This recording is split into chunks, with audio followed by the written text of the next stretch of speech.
This is for you if you have ever thought about how to create the best sleep environment for your baby and your family. And believe me, I know that this is something I get questions about all the time. So, a sleep environment that is conducive to sleep can make a huge difference and is something that we can somewhat control. We can't force our babies to sleep, but we can help optimize the sleep. And looking at the environment in which your baby is sleeping is one of those ways that we can optimize sleep.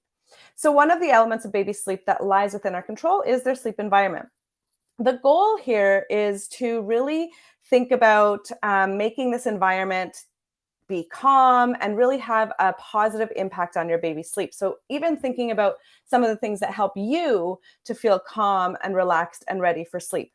And I know many parents go nuts on Pinterest, decorating their baby's room and making sure it's color coordinated. And they have all these fancy things on the wall and they have like all of the perfect, most softest sheets and whatnot, which is great. But when considering making changes to your sleep environment, I really want you to think of your baby's space like a spa. If you wouldn't be able to relax and go to sleep in the room, then neither will your baby most likely. We essentially want to create an environment where, in addition to the homeostatic sleep pressure and the circadian rhythms are aligned, but we can also kind of help those be more aligned with environmental changes. So one of the ways is that we can use cycled lighting. So that really thinking about making sure that you have natural bright lights during the day and that you have dim lights during maybe your bedtime routine and then dark lights at night, and you have your blackout curtains as well, especially if you have windows that get sun early in the morning. You're definitely going to want to have blackout curtains at night to really just make it really dark. You also want to give your baby an opportunity to sort of cool down before bed. So if you have an older baby or a toddler who's very, very active and they're running around and they're sliding and they're crashing on the pillows and they're swinging on swings and they're getting all sweaty, then you really want to make sure that you have time to help them wind down and cool down their bodies. The same goes for maybe you're thinking about if you're giving a baby a bath as part of your bedtime routine, maybe you're thinking about giving it not as warm as you might otherwise. So we still want it to be warm and comfortable, but you're really maybe doing it a little bit on the cooler side, because that can also help to bring down their body temperature at night. So you want to think about dimming the lights 1 to 2 hours before we're expecting our babies to sleep. And that means like lights in your living room, because lights in our living room have that white light or blue light factor to them, which actually inhibits melatonin production, which we actually need to be higher at night so that we can relax and fall asleep more easily. And the bright lights or the natural light and also the white lights, so white light, blue light, and even like sunlight, that can really kind of affect our melatonin and hormone balances as well. So we really want to start thinking about dimming the lights before sleep. You also want to, the other thing about lights that we can do is actually using like a red or orange light, right? So if you think about like the sunset, that's sort of the mood that we want to create in our house before bedtime so that we're really optimizing that hormone production. So essentially, you really want to think like a cave person: dark, quiet, cool, calm. And definitely using something like white noise or pink noise can be helpful, especially if you have a house that has creaky floors or there's lots of bustling around after baby goes to sleep. Then white noise can also be really calming. And I like to just think about white noise as being like, what would you prefer? So my preference is actually like ocean waves. And we were just in Hawaii and we loved sleeping with the door open. We had like a patio or a balcony or the window open. And we could hear the ocean waves, and that really just soothed us into this lovely deep sleep. Versus like a staticky noise, like that drives me crazy. So when I put white noise on for my children, and even when they were babies, I always preferred the ocean waves or even like the rainfall sound versus the white noise that's supposed to hear or supposed to sound like a heartbeat.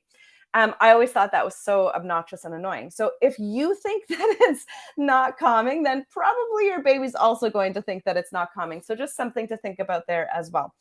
And then You also really want to think about temperature.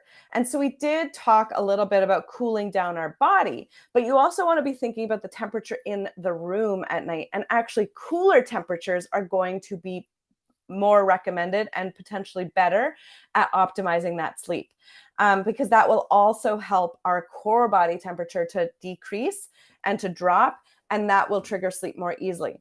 Now, on the flip side of that, being too cold also makes sleep really hard. And so you really want to kind of think about the body temperature, so or the room temperature as well. So what is the best temperature? So generally babies tend to run on the hotter side, so sleeping in cooler rooms, especially in the first like 4 to 6 hours of sleep, is going to be best. Ideally the temperature is anywhere between 18 and 22 degrees Celsius. That's approximately 64 to 72 degrees Fahrenheit. But there really is a fine line, because cold babies can't sleep well either, but also if they're hot and sweaty, they're not going to be able to sleep well either as well. So finding the perfect balance is kind of tricky, but it's kind of key.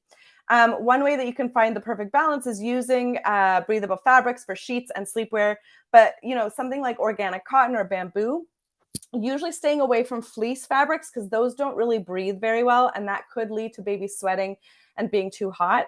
And so really even thinking about, I love the sleep sacks, the Woolino sleep sacks, which are like all weather. And because they're made out of wool, they actually can alter and change and like your baby's body temperature based on what is happening outside. So your baby, like they have different cooling. I'm not really sure exactly the how the technology of that works, but it is an all weather, so you don't have to worry about different togs for the sleep sacks like throughout the year and have like 5 different ones for all the different temperatures. We use the Woolino sleep sacks and they were fabulous. Okay, so that is it for our video today. I wanted to talk a little bit about optimizing your sleep environment. So now you know, really think like a cave person, dark, quiet, or with some white noise, cool and calm. Okay, and really thinking about using that red orange light versus white blue light. So that even goes for, are you looking at your phone while you're nursing your baby at night? Or is there any blue light coming from a phone in the middle of the night when you're attending to your baby? So thinking about that as well. Also thinking about that for night lights. If you have any more questions, feel free to reach out to me. My sleep makeover course does go through all of this as well.